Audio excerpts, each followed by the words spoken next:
Boa tarde a todos e todas.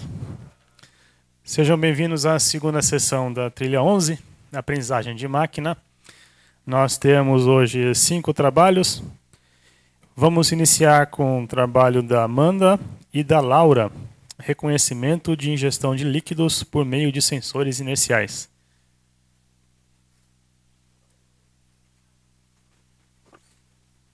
Amanda, você tem 12 minutos para apresentar, depois a gente tem algumas perguntas para você.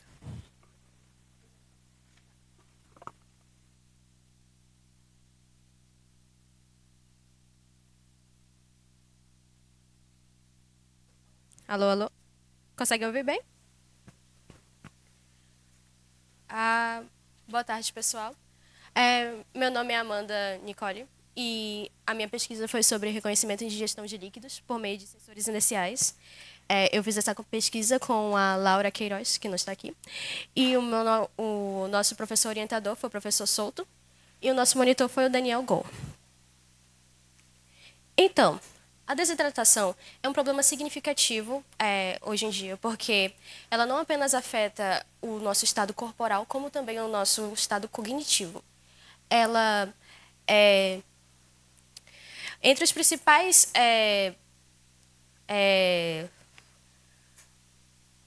Entre os principais sintomas da desidratação, nós temos os delírios e também disfunções em órgãos vitais, como coração, rins e fígado.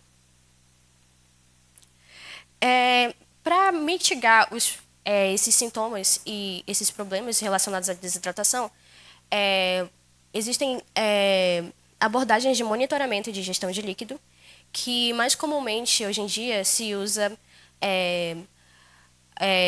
autos relatos feitos pelo próprio paciente, o que pode ser uma abordagem muito imprática e imprecisa. Enquanto isso, abordagens mais automatizadas, envolvendo, por exemplo, câmeras e recipientes inteligentes,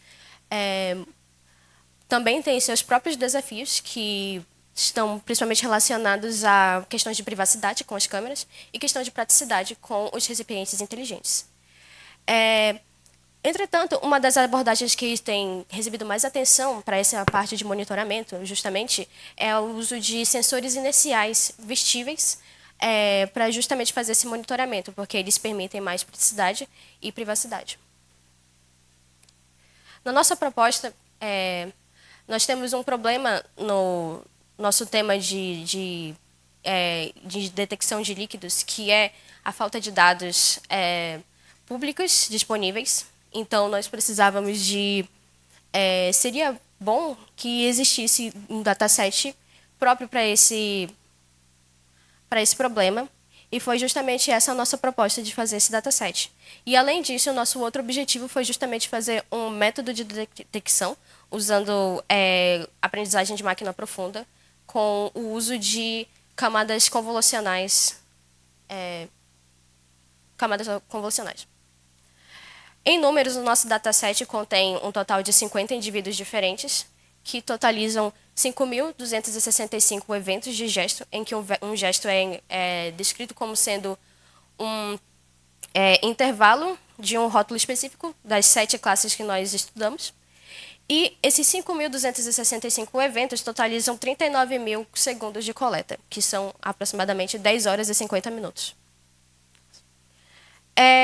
Na nossa coleta de dados, nós usamos o dispositivo WitchMotion, que foi... Ele vem equipado com um sensor acelerômetro e um sensor giroscópio, além do sensor magnetômetro, que não foi usado nessa pesquisa. Esse dispositivo foi conectado a um smartphone Android via Bluetooth, e foi usado um aplicativo para fazer a coleta e rotulagem desses dados em tempo real, que depois foi transferido como um arquivo CSV para processamento. O protocolo de coleta de dados foi projetado especificamente para investigar como o sinal se comporta em um ambiente controlado, o sinal justamente de ingerir líquidos. Então, os nossos participantes foram instrucionados a usar o dispositivo na sua mão dominante e seguia um roteiro de atividades que incluiria 7 gestos comuns diários. Dos nossos dados estudados, eles foram focados principalmente em gestos que fossem semelhantes ao de ingerir líquido, que seria justamente gestos que começam com uma mão em repouso e fazem esse arco em direção à cabeça ou ao rosto ou às costas, justamente para ser parecido com o gesto de ingerir líquido.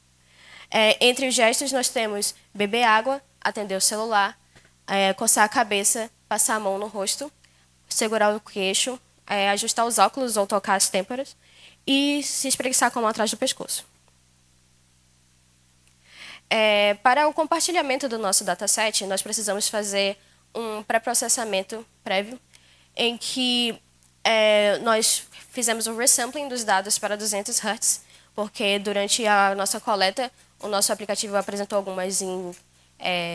algumas irregularidades que poderiam afetar experimentos futuros.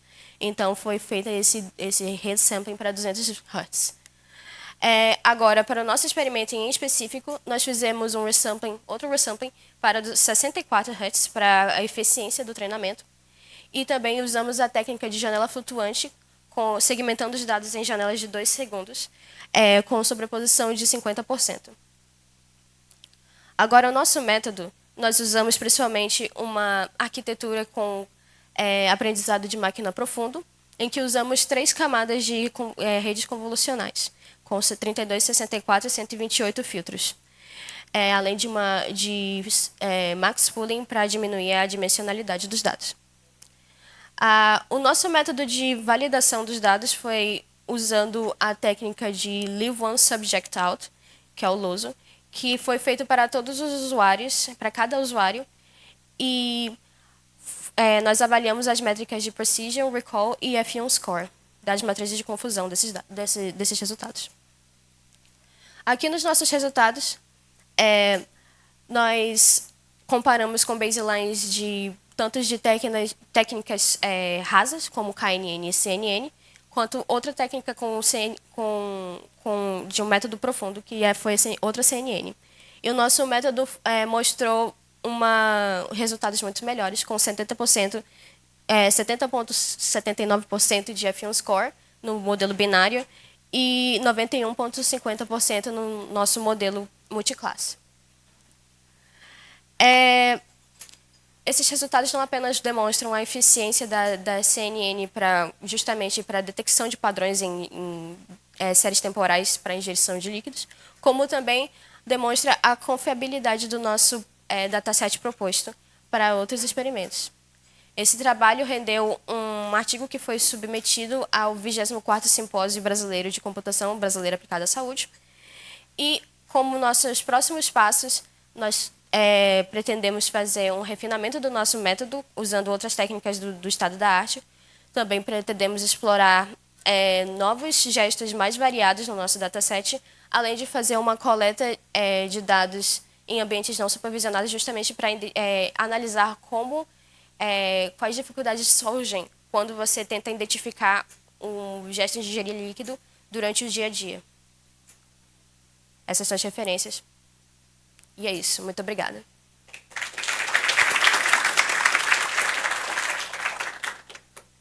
Perguntas?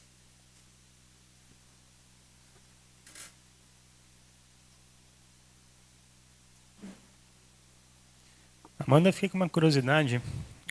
Qual foi o seu classificador binário? Como você separou as classes em binário? O multiclasse foram todos os atos, né? E o binário, como é que foi?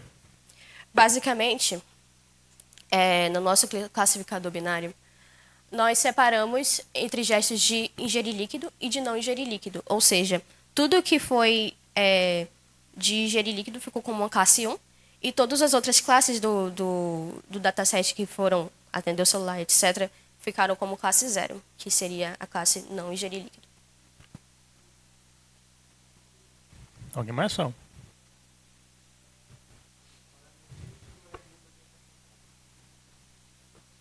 Quem quer saber qual foi a maior dificuldade do trabalho? Então, a maior dificuldade no trabalho, como grande maioria de todos os trabalhos envolvendo machine learning é dados, né? Então, grande parte do objetivo do nosso trabalho foi justamente fazer essa coleta de dados. E foram meses e meses coletando dados, indo atrás de pessoas, assediando pessoas para fazer coleta de dados. E, em geral, foi isso. Foi mais essa parte de realmente ir atrás das pessoas e realmente depois fazer o processamento, depois umas confusões de processamento. Mas isso depois de um tempo a gente lidou com isso, mas foi basicamente a parte de coleta mesmo que foi o maior problema.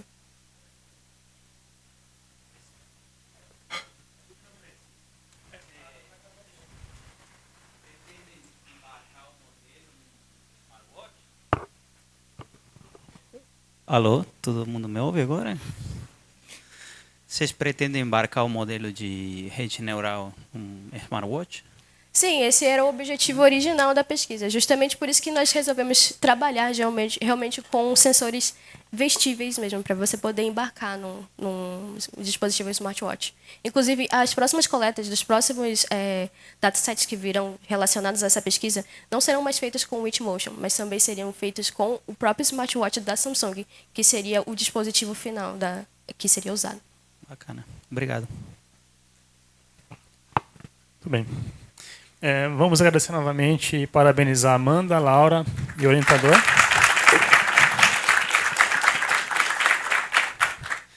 Para as perguntas, eu quero levar o microfone para vocês, porque a gente está gravando e aí talvez não saia na gravação. Próximo trabalho, descoberta de redes condicionalmente independentes entre expressões gênicas de câncer de mama.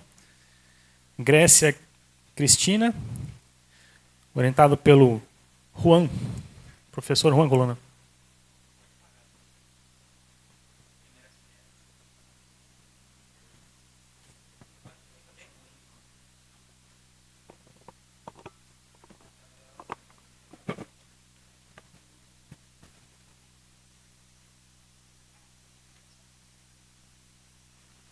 Boa tarde, meu nome é Grécia Cristina Garcia Rivera.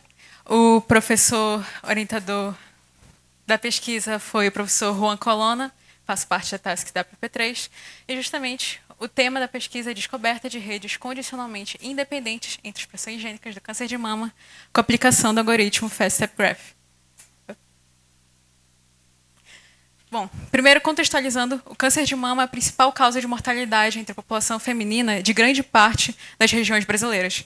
E ainda existe essa inhomogeneidade das causas do câncer de mama e das interações gênicas complexas que expressam a neoplasia mamária. E justamente nossa pesquisa, os resultados dela, elas apresentam resultados que poderiam guiar novos sinalizadores que guiariam que guiariam para melhores tratamentos e um maior entendimento da doença.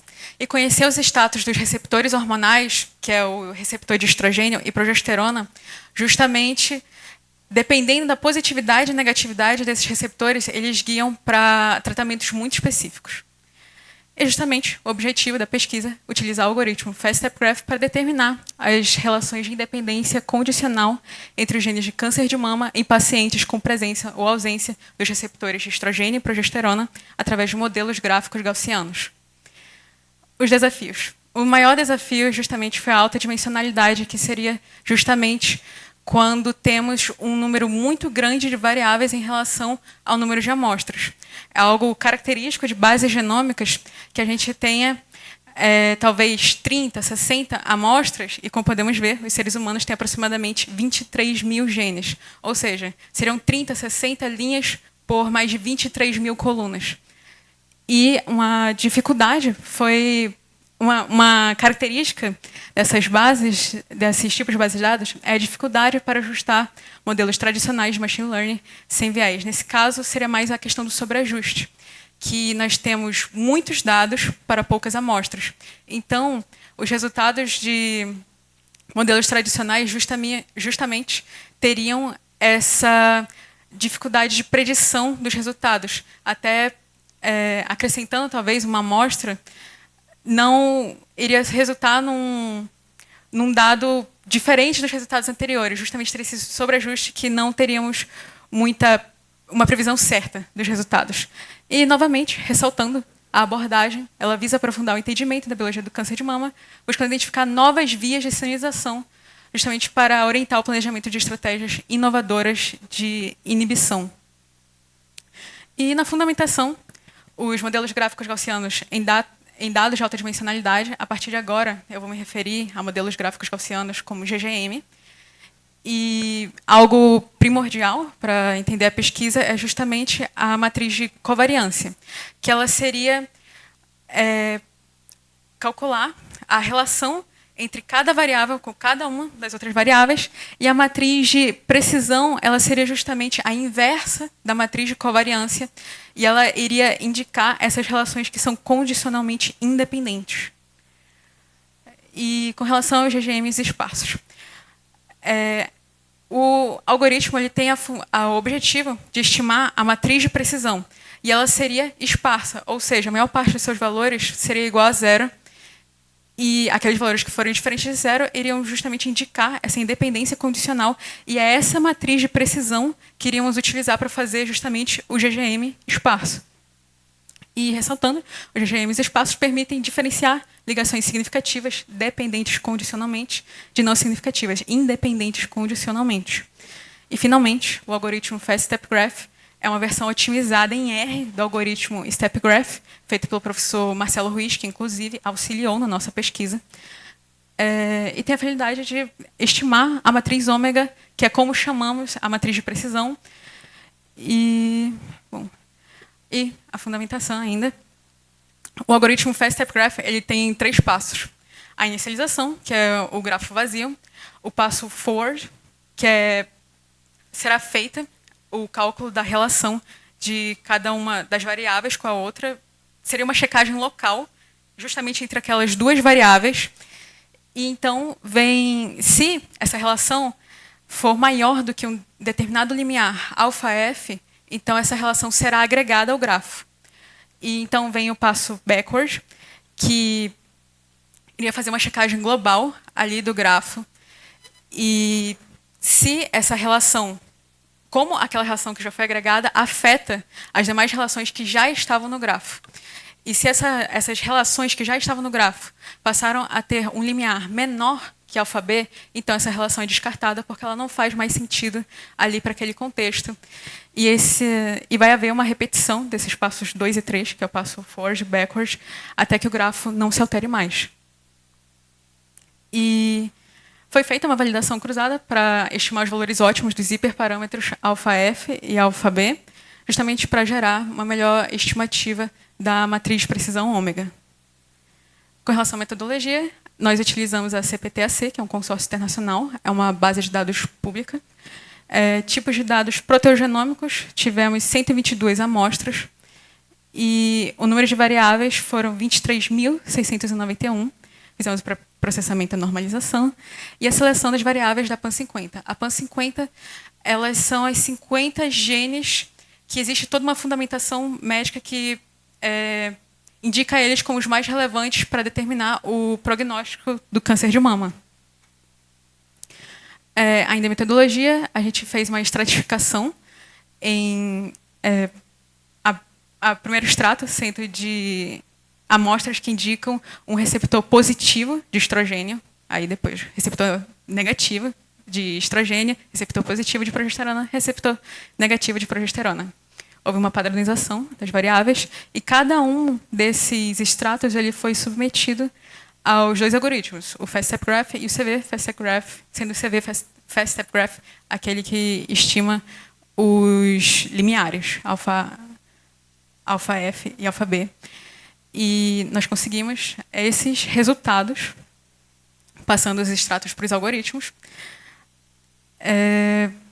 Aqui consegue ver as médias de alfa-f e alfa-b, entre parênteses o intervalo de confiança, o tempo que demorou para os algoritmos. Então, chegamos nos resultados. Esse resultado, esse grafo, ele vai representar o perfil gênico que estaria relacionado à presença positiva do receptor de estrogênio, ali a presença, o ao receptor negativo de estrogênio, nós conseguimos ver que existem comunidades maiores e comunidades menores, sendo que essas comunidades menores, entre dois genes, significa que um gene está diretamente relacionado à expressão do outro.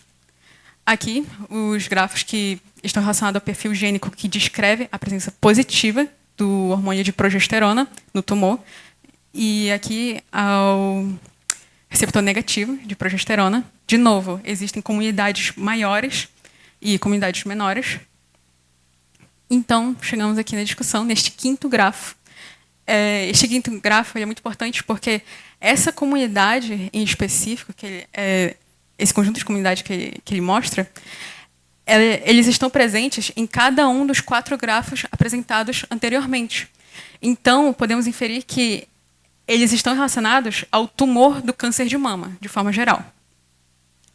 E também, para cada um desses genes, existe toda uma base médica que comprova que eles estão, de fato, relacionados ao câncer de mama ou cânceres em geral.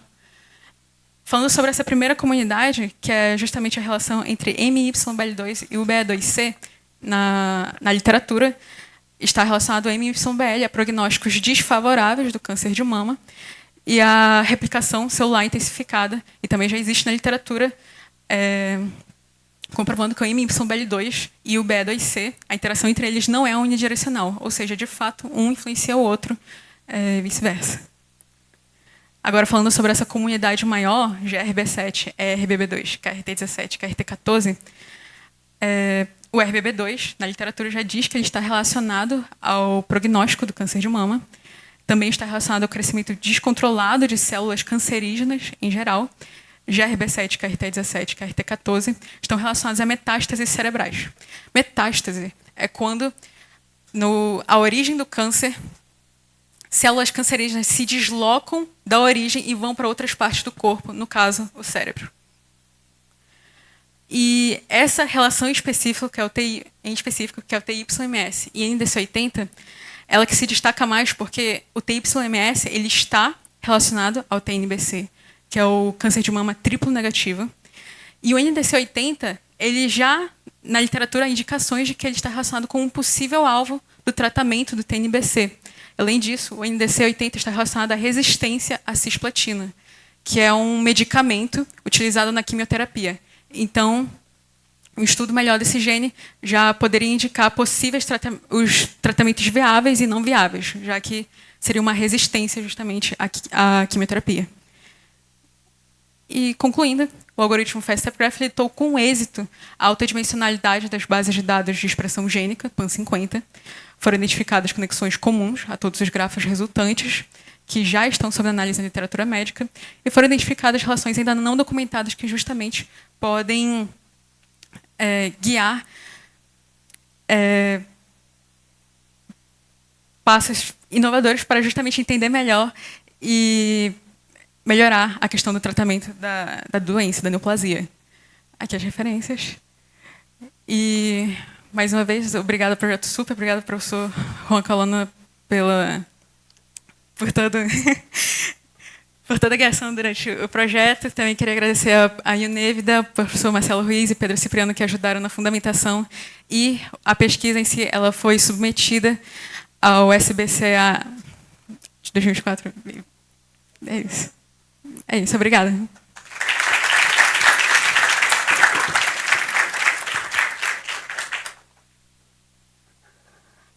Perguntas?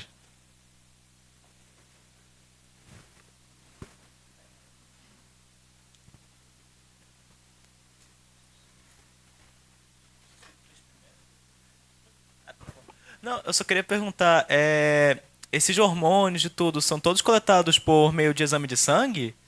Ou como seriam coletados esses dados? Então, esses dados nós conseguimos, já existe uma base de dados, e eles são feitos através da análise genômica mesmo. O paciente ele já era diagnosticado com câncer de mama, e no seu subtipo específico, e tinha os dados da expressão genômica de cada um dos genes, e a gente pegou apenas os 50 mais relevantes. E foi feito por um profissional exatamente como... Não vou saber. Entendi. Existe. Baixaram a base de dados já pronta, sim, né? Entendi. Sim. Obrigado.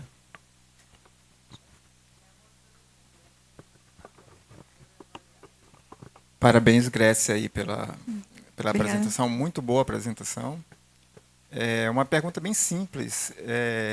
Vocês testaram aí com a PAN50, então existe um dataset, aí, um conjunto de dados maior do que a PAN50? Sim. Justamente, os dados tinham 23 mil... Cadê? 23.691 era os dados totais, e a gente pegou apenas a PAN50, porque tem genes que são relacionados a cor do seu olho, a cor do cabelo, que não são relevantes. E a PAN50 são justamente os 50 genes que têm uma fundamentação, que são relevantes para o prognóstico do câncer de mama em cada um dos seus subtipos. E desses 50 genes, vocês conseguiram encontrar algum subconjunto deles que não é apontado pela literatura como um subconjunto importante para o câncer de mama? Justamente, cada um desses genes já é apontado como relevante. Mas o que ainda não existia na literatura era a interação entre certos genes.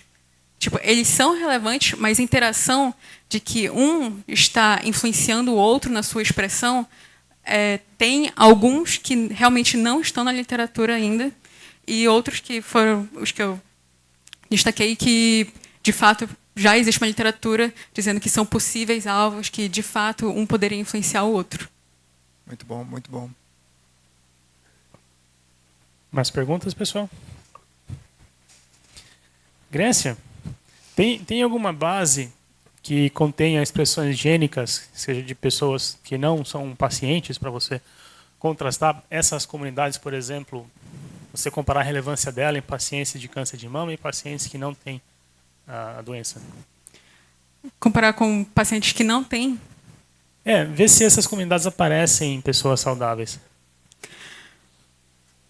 A gente pegou apenas pacientes que já estão, tipo, um profissional já colocou, ele tem câncer de mama e ele tem determinado subtipo, que são 4 subtipos, já classificados. Não testamos com pacientes totalmente saudáveis. Pessoal, vamos agradecer então a apresentação da Grécia. Parabéns a ela, orientador. Obrigado.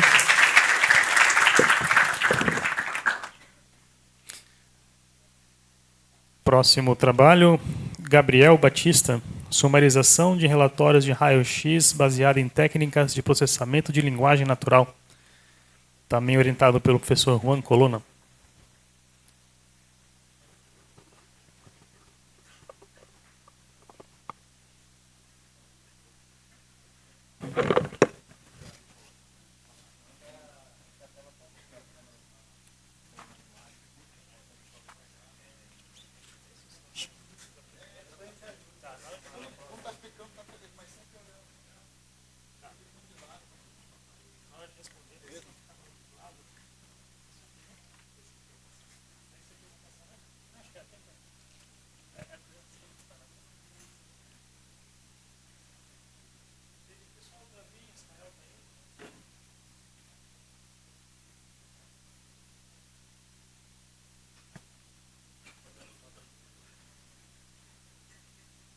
Boa tarde, meu nome é Gabriel Toshiko Batista Yoda e eu fui orientado pelo professor Juan Colonna. O nome do trabalho é Uma abordagem hierárquica para extrair e exibir entidades e relações de relatórios médicos de radiologia. O nome estava diferente. Primeiramente, um relatório médico é um registro que contém informações sobre a saúde de um paciente. E eles geralmente carecem de padronização na escrita, o que pode levar a uma grande quantidade de dados e grande quantidade de formatação, ou seja, é difícil recuperar informação estruturada. Esse é um exemplo de relatório que está marcado, que a gente pegou do dataset. Ele está marcado com as entidades, que pode ser observação e anatomia, e as relações. O objetivo do trabalho é fazer um classificador hierárquico que possa extrair essas informações de relatórios não estruturados de radiologia e exibir elas para facilitar a visualização das informações relevantes. A base de dados, como eu falei, é o Radiograph, que tem um total de 600 relatórios que foram rotulados por profissionais de radiologia, manualmente. Desses 600 relatórios, 500 foram separados para a criação dos modelos, que inclui treinamento, validação e teste, e 100 deles, que são estruturados diferentemente, foram usados para fazer análise da performance dos modelos criados, com esses 500, em texto livre. Tipo, dar uma string para ele e pedir para ele recuperar a informação. As entidades médicas podem ser de 4 tipos. Pode ser a NAT-DP, que é a mais presente. A NAT-DP, no caso, é uma parte anatômica do corpo. OBS-DP é uma observação que tem os graus de incerteza. DP é definitivamente presente, DA é definitivamente não presente, absente, e U é incerto, que é a que é, de longe, a menos presente no dataset. No caso das relações, como pode ver no esquema ali, que entidades se relacionam, mas nem toda entidade se relaciona. São de 3 tipos: Modify, que é a mais presente, Located at, que é a meio termo, e a Suggestive of, que é, de longe, a menos presente. Esse aqui é um word cloud só das entidades. Ele junta entidades que aparecem juntas no contexto dos relatórios. Aqui, a entidade mais presente é a Pleural Effusion. Está aí a maiorzinha no meio. No pré-processamento, a gente juntou dois conjuntos de dados que a base de dados disponibilizava. No caso, a gente juntou treinamento e desenvolvimento da base em 500 relatórios, que são estruturados igualmente. E a gente separou esses 500 em treino, 320, validação, 80 e teste em 100. A gente usou o Space para tokenizar os relatórios e conseguir recuperar e conseguir guardar essas informações de entidades e relações. Ao final do pré-processamento, a gente conseguiu 933 tokens únicos de entidades. E um token desses foi guardado para fora de vocabulário. Os relatórios, eles... Aqui, no caso, na direita. Nem todo relatório é marcado com entidades e relações. No caso ali, aquele history, 2 pontos, tem Pleural Effusion, que normalmente seria uma entidade, só que no caso não é. Não foi rotulado. Então, a gente separou, delimitou para fazer a avaliação a partir de impression ou findings. Primeiro, findings, se não estiver presente no contexto, a gente delimita por impression. Para facilitar a integração de um modelo binário, que seria de definir se é ou não é entidade e se é ou não é relação, e os tipos de entidades e relações, a gente criou uma classe negativa que representa as não entidades, para juntar tudo num modelo só. No caso, isso aqui são os esquemas das entidades. Um relatório ele contém tokens que podem ser entidades ou não entidades. No caso da esquerda aqui, que as entidades são anatômicas e observacionais, como eu falei, e as entidades podem ou não se relacionar. No caso, as relações entre uma observação e uma anatomia, located at, entre anatomia e observação é modify, e observação para observação pode ser suggestive também. E as não relações. Os exemplos de não entidade foram criados com tokens aleatórios que não eram entidades. Foi feita uma coleta aleatória de tudo que não era entidade, marcado como não entidade, foi feito como exemplo de não entidade. No caso das não relações, a gente criou 2 tipos de não relações. O primeiro, no caso, foi um token fora de vocabulário pareado com um token de entidade. Foi token de vocabulário entidade e entidade token de vocabulário. Nessas 2 ordens. E o segundo tipo foi de 2 tokens aleatórios de entidades que não se relacionavam e foram classificados como não entidades. O classificador hierárquico tem essa estrutura. Primeiramente, o relatório é passado para o primeiro classificador, que determina o que é entidade e o que não é entidade e os tipos de entidade. E o que é classificado positivamente, ou seja, o que são entidades, são passados para o segundo classificador, que determina as relações entre as entidades. Esse aqui é o resultado no conjunto de 500 relatórios que eu tinha falado.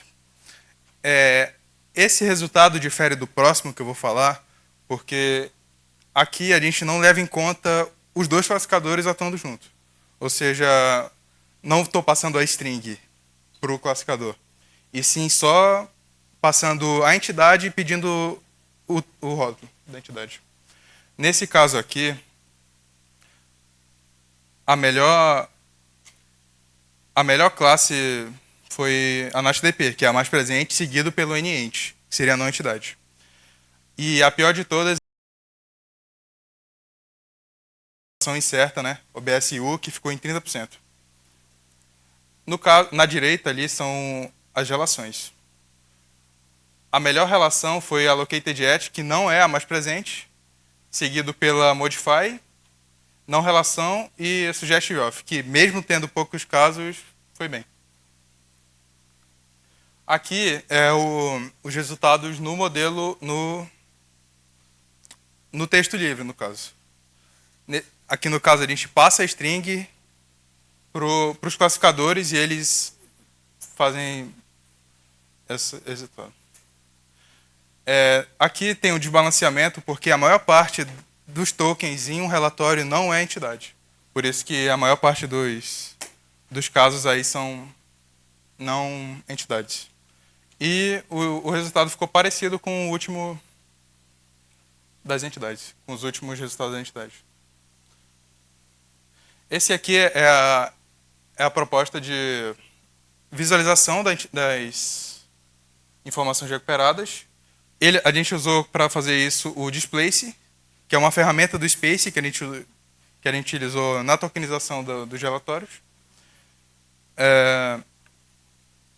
Aqui é um texto que estava base no Simiodent, que a gente usou para pegar o dataset.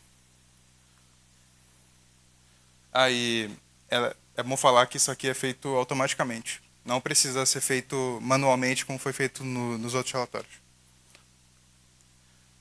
Concluindo, as classes negativas ajudaram a integrar os modelos binários, que determinam se é ou não é entidade, com os classificadores de entidades. A mesma coisa para as relações. Determinar se é ou não é relação e os tipos de relações.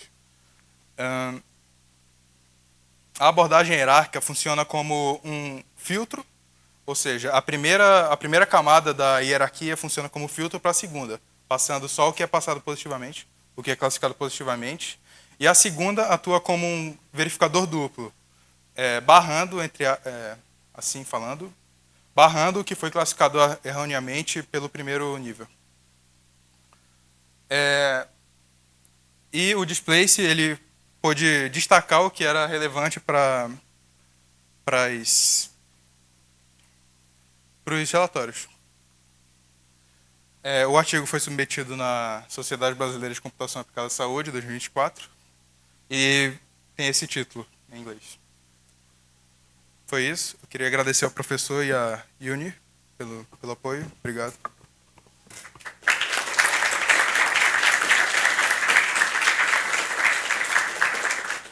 Muito obrigado, Gabriel. Alô? Obrigado. Parabéns. Perguntas?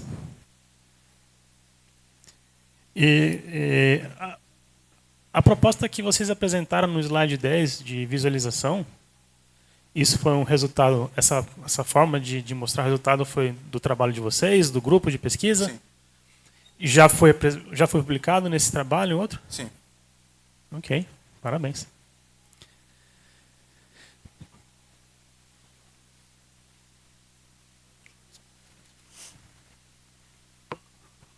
Aproveitar para fazer uma pergunta para o Gabriel também. Parabéns aí pela apresentação, muito boa apresentação também. Eu queria que você falasse um pouquinho mais, assim, qual é a ideia do projeto. Eu descubro quem são as principais entidades dos relatórios, e aí eu vou fazer o que com isso? A aplicação prática do projeto. Esses dados extraídos, eles podem ser feitos, a gente estava pensando, né? esses dados extraídos eles podem ser usados para outras aplicações, como, por exemplo, geração automática. Tipo, resumir os relatórios. A gente pode usar as relações para fazer essa resolução. Muito obrigado. Então, opa.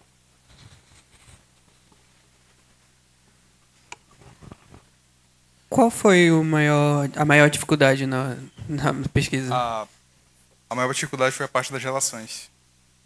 Foi fazer, no texto livre, fazer a análise das relações que tinham entre as entidades. Obrigado.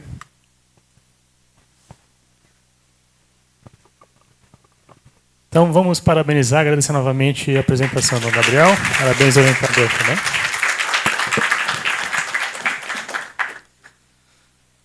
Nosso próximo trabalho é o Matheus Freitas. Sistema de detecção de quedas de idosos baseado em aprendizado profundo. Professor Juan Colonna, orientador.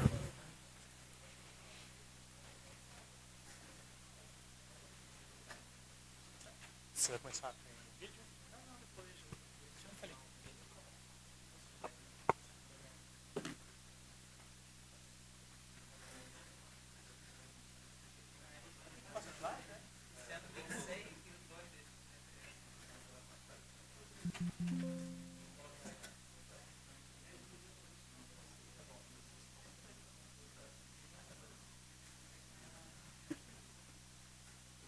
Oi, testando. Oi, oi.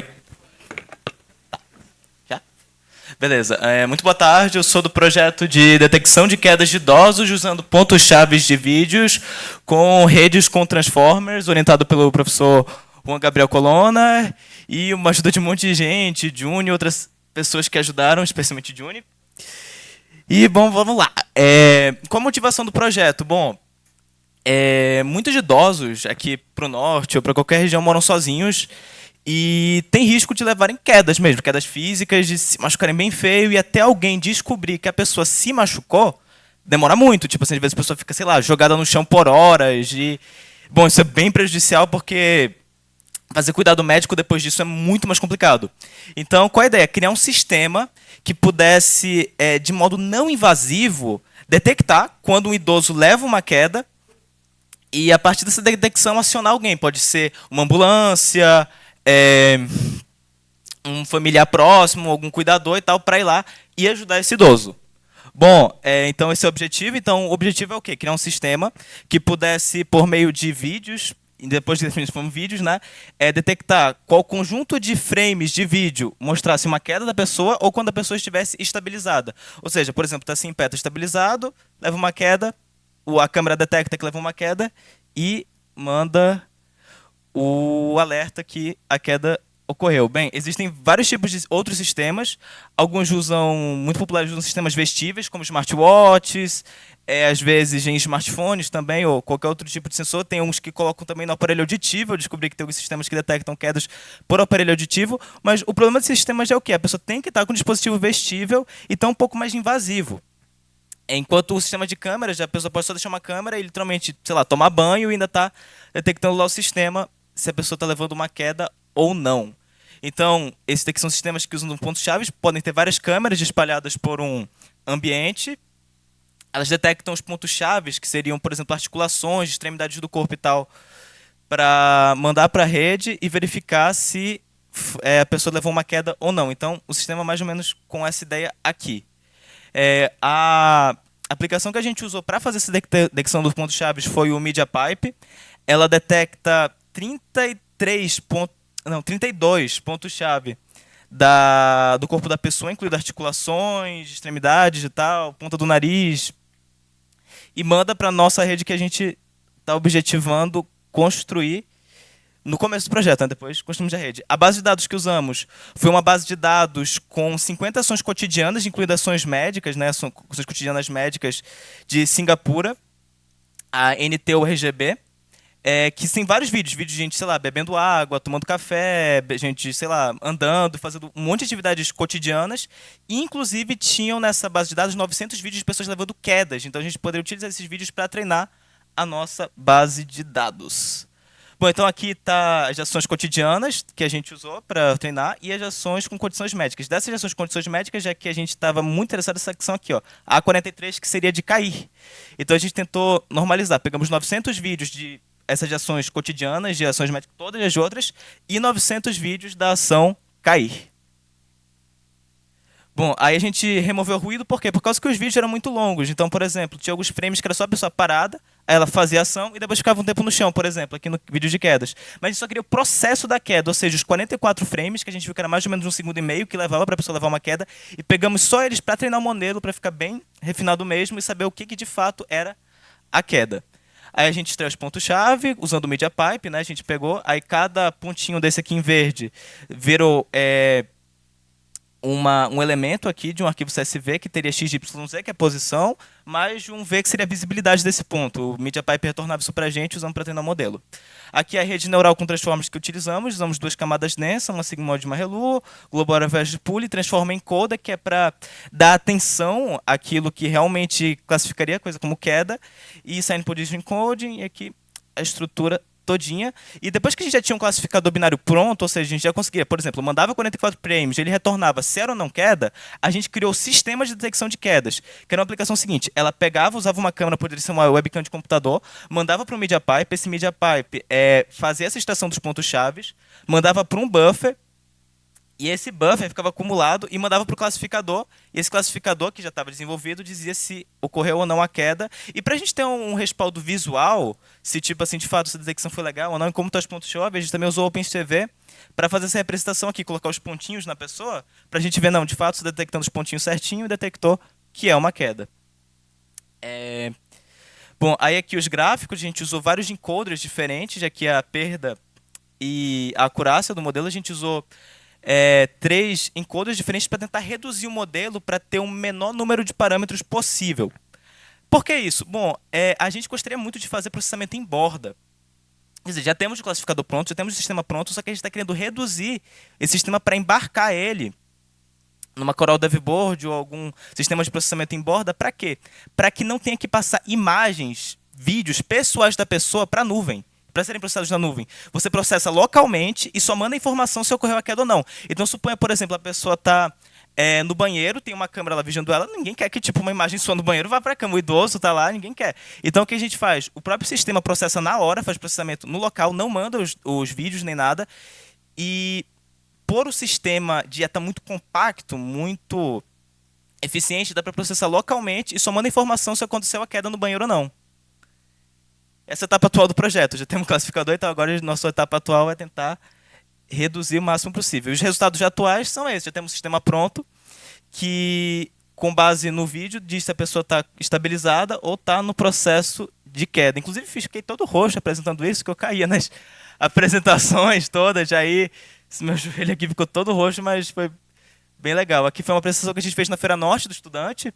Eu aqui ainda tinha cabelo curto para ver como está demorando o negócio, mas está dando bem certo. Isso aqui foi uma reportagem feita pela TV A Crítica do projeto. Poderia passar aí a reportagem, por favor? Deixei aqui. Acho que ainda está no tempo. É só um minutinho da reportagem para não estourar o tempo também. 5 minutos? Ah, beleza, então dá para pegar um pedaço legal da reportagem aqui. Eu queria demonstrar aqui ao vivo, só que acho que seria a melhor reportagem mesmo, porque eu já estou cansado de ficar roxo. Eles reuniram mais de 800 materiais de base para treinar a inteligência artificial através da análise de dados. Nós pegamos um banco público de 800 imagens de vídeos de quedas de pessoas caindo de tudo que é jeito. Quedas mais fortes, quedas mais abruptas, gente caindo tipo infarto, assim, gente caindo mais forte e tal, mas eram só simulações de quedas, eram quedas de verdade, eram pessoas emulando quedas e 800 vídeos de pessoas com atividades cotidianas normais, como, por exemplo, gente andando, pulando, bebendo água, dançando, etc., fazendo qualquer atividade cotidiana. E a partir desses vídeos a gente pegou e utilizando um modelo de ad transformers para treinar, para que a partir dos pontos-chave de cada uma das pessoas, o modelo aprendesse os padrões de uma queda, ou seja, a inteligência artificial aprendesse o que é uma queda, quais são os padrões de uma queda, o que caracteriza uma queda, e a partir disso ela conseguisse discernir quando a pessoa está levando uma queda ou não. O sistema desenvolvido pelo estudo tem uma taxa de precisão de mais de 99%. Com isso, eles querem automatizar o fornecimento de assistência em casos de queda, seja acionando algum familiar ou até mesmo ajuda médica. O próximo passo é criar, embarcar esses algoritmos em algum hardware, em alguma placa, em algum circuito que seja menor, que seja de baixo consumo de energia e que possa ficar num cantinho de uma sala, alguma coisa que não incomode também. Um exemplo que eu tenho aqui, uma placa que a gente está, inclusive, desenvolvendo já, é uma placa que tem uma unidade de processamento um pouquinho mais avançada, colocar o algoritmo que o Matheus vai apresentar agora, que está rodando no notebook dele, aqui, junto com uma câmera, e colocar numa caixinha, deixar no lugar que pega uma imagem do ambiente. Esse é um passo ainda difícil de dar, mas que para os alunos envolvidos está cada vez mais perto. Afinal, todo o conhecimento adquirido aqui tem sido único para o desenvolvimento de cada um deles. Aí, beleza, isso aqui foi... Já posso... beleza, obrigado. Aí é isso, resumidamente, esse aqui é o projeto, deu para ver aí que já está uma demo funcional. Aí aqui, só voltando para o slide rapidinho, queria agradecer ao... Pode ir para o final do slide, por favor? Aí. Só que queria agradecer aqui ao professor Juan, que orientador fenomenal, ajudou pra caramba no projeto, assim, tipo, explicou tudo, aprendi aprendizado profundo com o professor Juan. E a Juni também, que ajudou que só a gente na parte da escrita e tal, foram fenomenais os dois. Obrigado todo e obrigado, projeto super. E é isso, muito obrigado.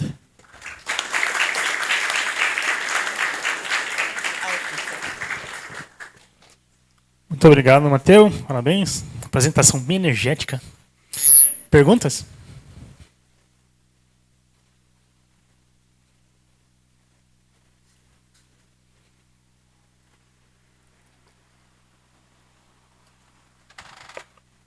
Boa tarde, parabéns pela apresentação. Eu tive uma dúvida em relação a situações em que, no banco de dados, por exemplo, a pessoa se agachava e, por exemplo, eu imagino que talvez... Eu queria saber se teve alguma dificuldade com esse tipo de dados, por exemplo, dele reconhecer erroneamente, por exemplo, uma pessoa, ela agacha, né? Então, meio que ela vai para o chão e se isso foi uma dificuldade para o projeto de vocês para tentar fazer essa diferenciação entre uma situação em que a pessoa só está se abaixando ou se a pessoa realmente caiu. Entendi. O sistema, o treinamento é feito, ele vai aprender o que é queda, o que a gente rotular como queda. Ou seja, se a gente colocar muitos vídeos de uma pessoa se agachando, tipo assim, e não rotula como queda, o modelo vai aprender, opa, isso aqui então não é queda. Agora, uma pergunta talvez mais filosofal, o que seria uma queda? Seria uma queda tipo, me quebrei completamente, ou uma queda só tipo um infarto, tipo, assim, meio mais lenta, né? O que seria uma queda? Basicamente o que a gente diz para o modelo que é uma queda. Então, por exemplo, se a gente pega vários vídeos de pessoas fazendo isso, lentamente, e rotula como queda e alimenta o modelo, ele vai entender que isso é uma queda, entendeu? Mesmo sendo lentinha, mesmo sendo devagar, ele vai entender isso como queda. Então, é muito disso. Então, por exemplo, o legal é que dá para refinar o modelo só gravando mais vídeos. A gente poderia tipo, expandir uma base de dados com mais vídeos de pessoas, fazendo outras ações cotidianas. Já está bem robusta, por causa que essa base de dados já era muito completa. Acho que tem 2.000 citações, é uma base de dados gigantesca. Tipo, tem 900 vezes 50, dá uns 4.500 vídeos de tudo que é ação cotidiana. Acho que por aí. Então já está uma base bem robusta. Entendeu? Mas caso a gente queira alguma ação muito específica, que não está muito claramente se é queda ou não, basta gravar vídeos dessa ação e rotular se é queda ou não, entendeu? Resumidamente é isso.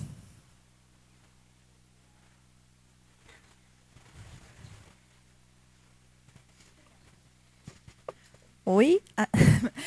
Muito boa essa apresentação. Eu não peguei o iniciozinho dela porque eu fui beber água, mas deu para entender bastante.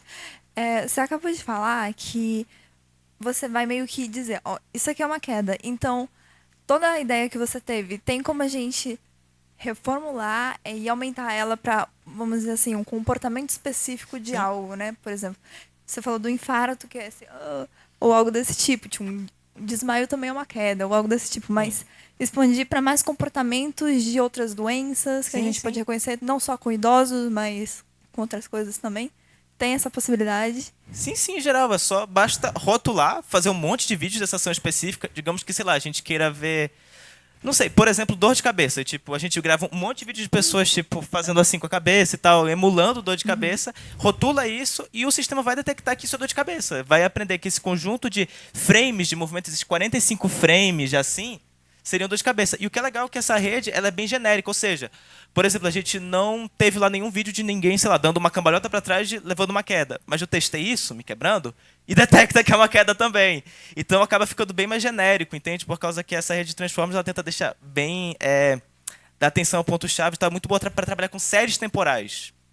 Então é uma coisa bem bacana, assim, que dá para usar bem genericamente em vários outros tipos de ações específicas. É bem legal, porque como vocês falaram assim, tentar fazer uma forma de chamar uma ajuda médica. Por exemplo, uma pessoa que mora sozinha e tem algo desse tipo, para uma pessoa saber, vai demorar, né? Ou alguém escutou um barulho alto. É difícil, né? A pessoa tá sozinha ali.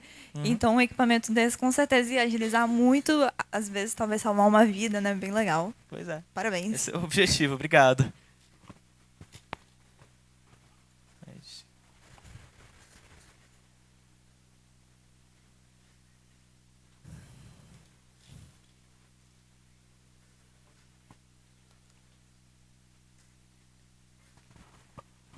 Oi, tudo bom? Parabéns pela apresentação, ficou muito legal. Eu queria entender se o sistema consegue diferenciar indivíduos. Por exemplo, o sistema ele foi feito para acompanhar os idosos e acompanhar as quedas deles. Mas se, por exemplo, o sistema conseguiria diferenciar um idoso e uma criança, porque se você tivesse a queda de uma criança e ele acionasse diretamente algum sistema de emergência, poderia ser algo mais sério. Então, se você já pensou se você aplicou alguma coisa assim? Na Feira Norte do Estudante, veio muita gente querer testar o sistema ouvido, inclusive criancinha pequenininha, tipo criancinha de 2, 5 anos, fazendo quedinha lá com ela, foi até engraçado, tipo criancinha pequenininha, e tal, que levava queda e identificava como queda. Porque o que o sistema detecta, na verdade, são os pontos-chave da pessoa, ou seja, articulações e tal, e vê isso. Então, talvez o que para o idoso seja uma queda, para uma criança talvez não seja uma queda. Então, teria que adaptar, talvez, por exemplo... Porque é para idosos? Por causa que coisas que seriam, entre aspas, lentas, está classificando como queda. Por exemplo, ficar assim no chão e tal, caindo mesmo que devagar, é reconhecido como queda. Então, de fato, está bem sensível, entendeu? Tem um falso negativo muito alto, mas um falso positivo muito bom, que é objetivo. Por exemplo, é muito melhor, por exemplo, você leva uma queda, tipo assim, que não foi exatamente uma queda, fica meio duvidoso. Dizer que é uma queda, porque realmente pode ajudar, do que o contrário. Então, a gente tenta evitar ao máximo esses falsos negativos. Talvez para uma criança e tal seja diferente, eu não sei, teria que avaliar mais ou menos o que seria uma queda para uma criança e também fazer um sistema que talvez pegasse múltiplas pessoas. Também é uma etapa atual que a gente já está desenvolvendo, que é tipo, por exemplo, pegar uma sala com várias pessoas, fazer a identificação de cada uma delas e se uma delas na sala inteira cair, identificar, opa, aquela pessoa ali caiu. Entendeu? É uma dos objetivos atuais do projeto que a gente já está desenvolvendo. Muito bom. Parabéns. Ok. Vamos agradecer novamente a apresentação do Matheus e parabenizá-lo de orientador. Obrigado. O próximo e último trabalho dessa sessão vai ser apresentado pelo Davi Israel. Classificação de estágio de sono baseado em aprendizado profundo. Orientado pelo professor Eduardo Souto.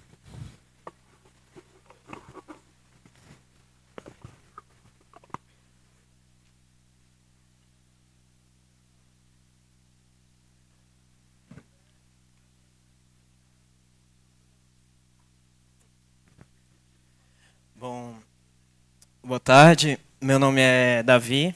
Eu fui orientado pelo professor Eduardo Souto e o nosso trabalho tem o título de Classificação de Estágio de Sono baseado em aprendizado profundo. A gente vai passar pelo seguinte roteiro aí, que vamos falar um pouco sobre a introdução, a base de dados, a metodologia utilizada e os resultados utilizando o modelo proposto.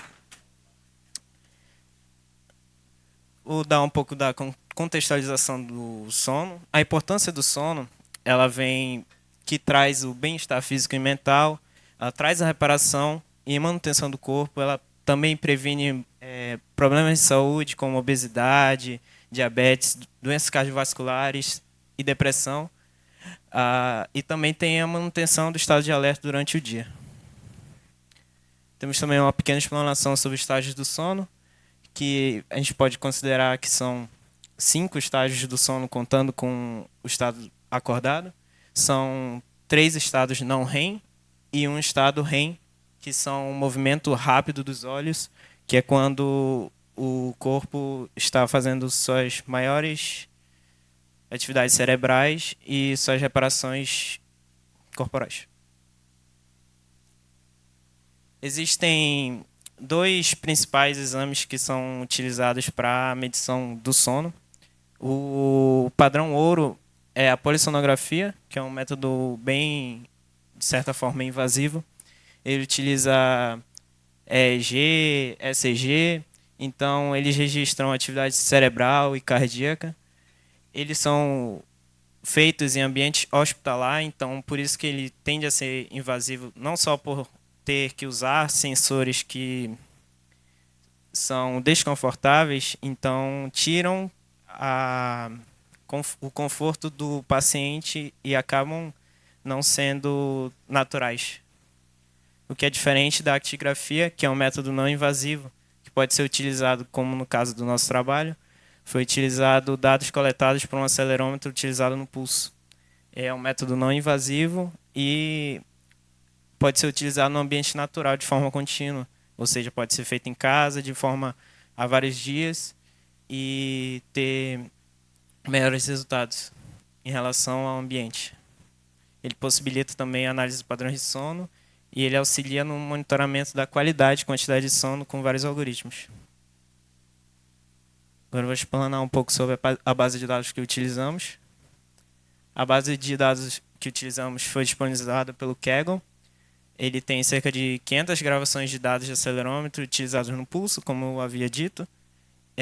Temos 2 eventos importantes, que são o onset e o wake up, que são vigília e dormindo. E 2 séries em destaque, que são a angulação Z e o EMO, que é a norma euclidiana -1. Aqui temos um pouco da descrição da base. Temos a série de dados contínuos para treinamento, para teste, para treino. Os eventos estão separados das séries. As séries contêm a angulação Z e a norma euclidiana e outros parâmetros, mas o que diz se a pessoa está dormindo ou em vigília é o que está no Training Events, que são os eventos de treinos, e lá que está a característica de evento que seja dormindo ou despertado, né, que é wake up.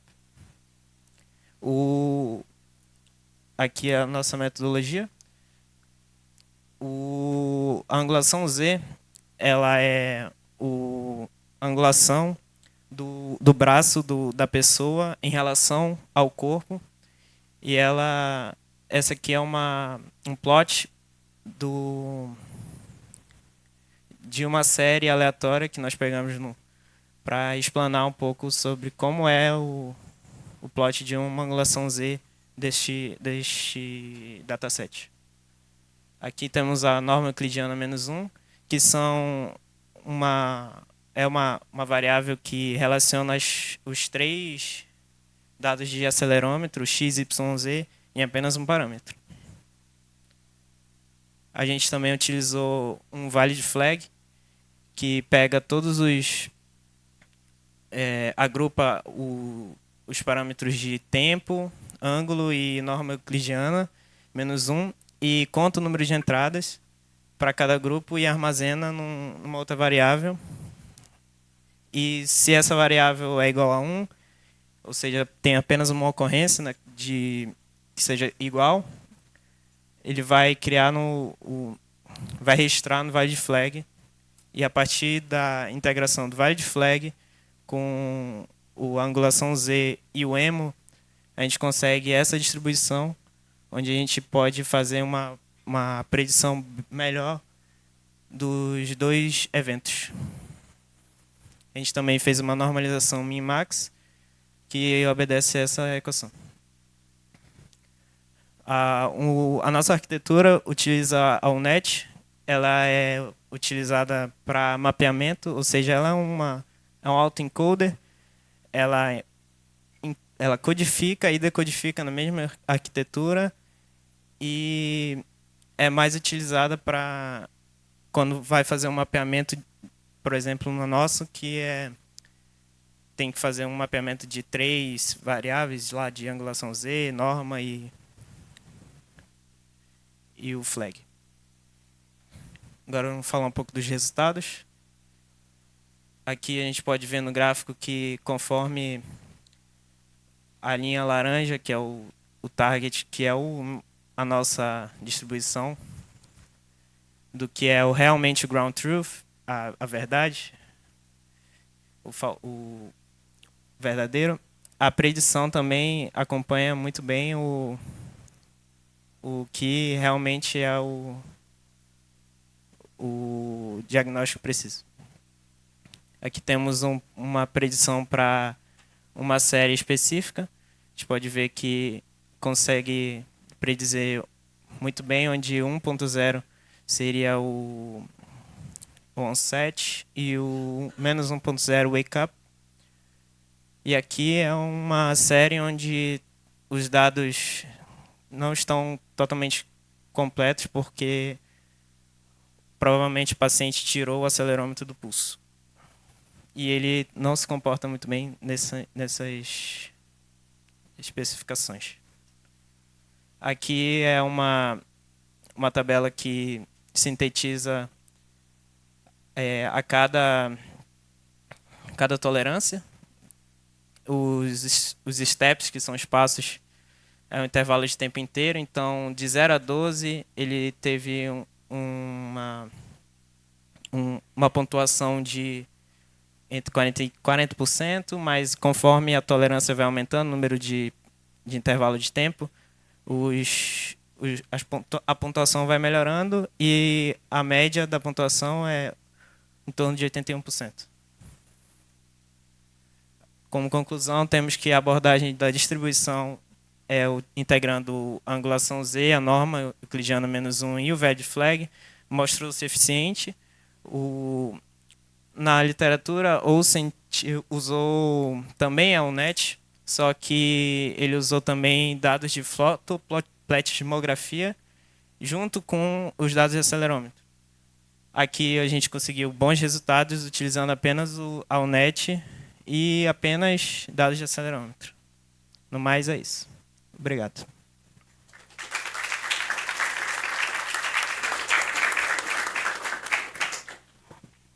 Perguntas? Davi, Davi, né? Desculpa. Eu não entendi o seu resultado. Você falou que estava verificando vigília e sono. Uhum. E aí os resultados eram numéricos? Eu esperei que fosse um problema de classificação.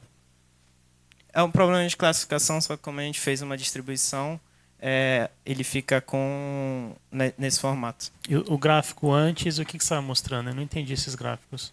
O gráfico, quando você pode ver que no ground truth, eles vai de 1 a 0, mas como a predição ela é seguindo aquela distribuição, ele tem resultados variados. Ok. Mais perguntas? Quais seriam os próximos passos dessa pesquisa? Os próximos passos seria embarcar para conseguir melhores resultados apenas utilizando dados de acelerômetro, que é o foco do nosso trabalho. Ok, obrigado.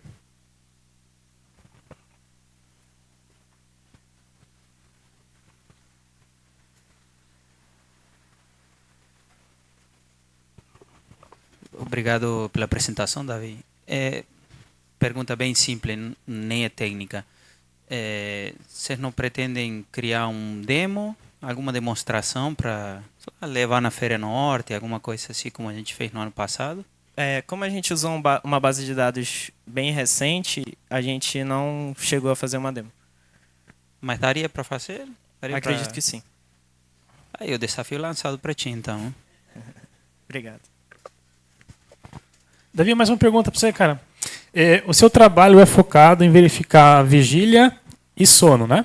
Isso. Daria com dados de acelerômetro para você identificar também o estado do sono, estágio?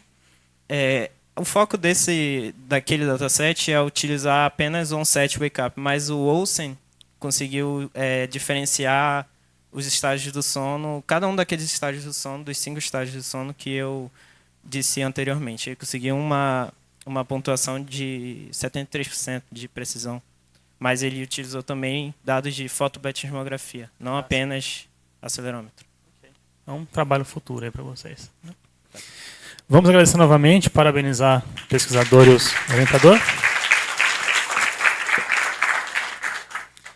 E com isso a gente encerra a nossa sessão. A Supertech Week não acabou ainda. Ainda vai ter mais sessões aqui nesse auditório mesmo, ou no auditório aqui ao lado. Vocês são trabalhos muito relevantes, bastante importantes. Se vocês criaram curiosidade, vão atrás dos professores, tem espaço para vocês fazerem pesquisa. Não há inscrições abertas no momento para o projeto Super, mas PIBIC está aí, a disciplina de aprendizado de máquina está aí, de recuperação de informação. Tá? Vão atrás que vocês podem aprender a trabalhar com essas coisas também. Tá? Então, muito obrigado a todos, parabéns aos autores, aos orientadores. E é isso.